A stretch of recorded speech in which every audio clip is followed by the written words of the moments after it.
Halo, selamat pagi anak-anak Miss yang terkasih. Bagaimana kabarnya hari ini?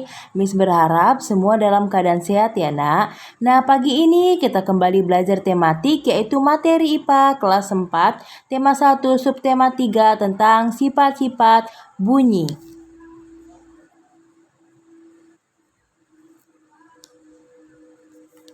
Masih ingat nggak anak-anak Miss tentang sifat-sifat bunyi? Ayo, siapa yang masih mengingatnya? Nah, Miss kembali memberitahunya sifat bunyi ada dua. Yang pertama bisa merambat, yang kedua bisa memantul. Nah, kita bahas yang pertama ya nak, bisa merambat. Untuk bisa merambat, bunyi membutuhkan penghantar.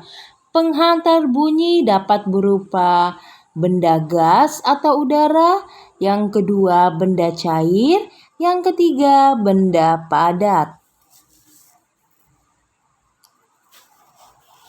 Nah, sifat bunyi yang selanjutnya adalah dapat memantul.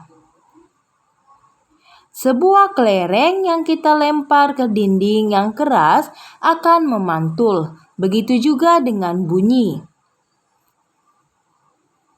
Bunyi juga akan memantul jika saat bunyi merambat dihalangi benda yang keras.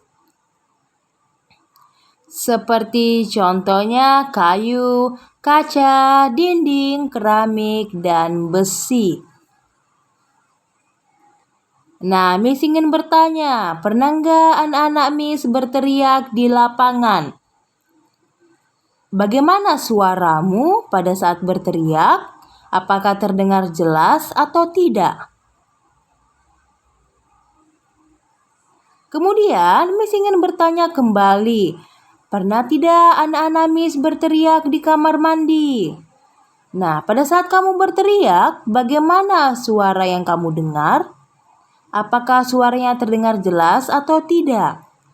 Nah, maka kita akan membahas perbedaan dari keadaan tersebut. Nah, bagaimana perbedaan suaranya? Nah, kita akan membahas persamaan dan perbedaannya adalah pada bunyi pantulnya. Nah, pada saat kita berteriak di lapangan, bunyi pantulnya disebut dengan gema. Gema. Nah, pada saat kita berteriak di kamar mandi, bunyi pantulnya yaitu gaung atau kerdam.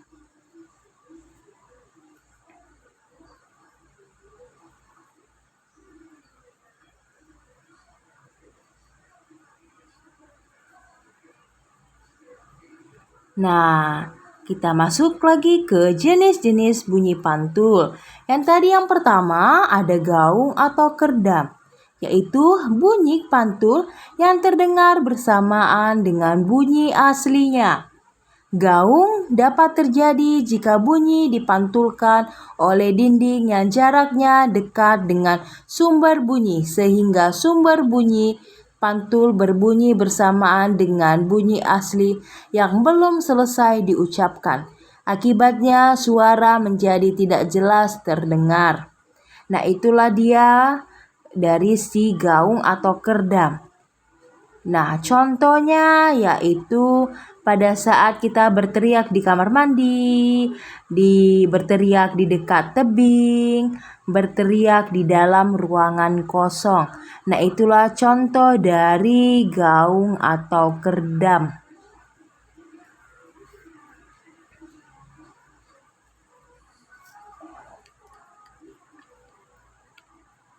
Nah, selanjutnya kita masuk jenis-jenis bunyi pantul yang kedua yaitu gema.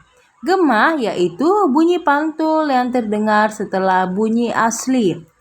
Gema dapat terjadi jika bunyi dipantulkan oleh dinding yang jaraknya jauh dengan sumber bunyi, sehingga bunyi pantul berbunyi setelah bunyi asli.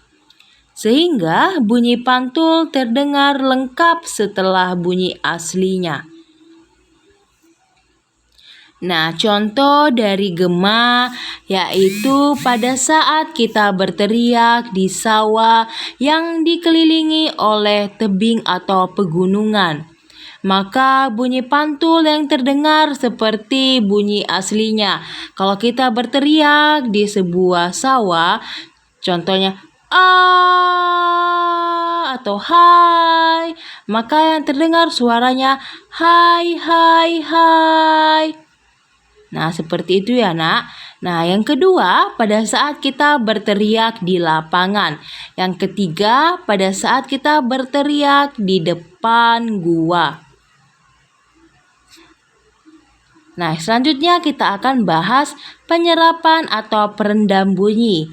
Bunyi juga dapat diserap atau direndam. Benda-benda yang dapat menyerap bunyi adalah benda-benda yang lunak. Misalnya karpet, goni, kertas, kain, busa, dan wol. Benda-benda tersebut dapat mengurangi atau mencegah gaung atau kerdam. Nah, kamu dapat melihat contohnya ya, Nak.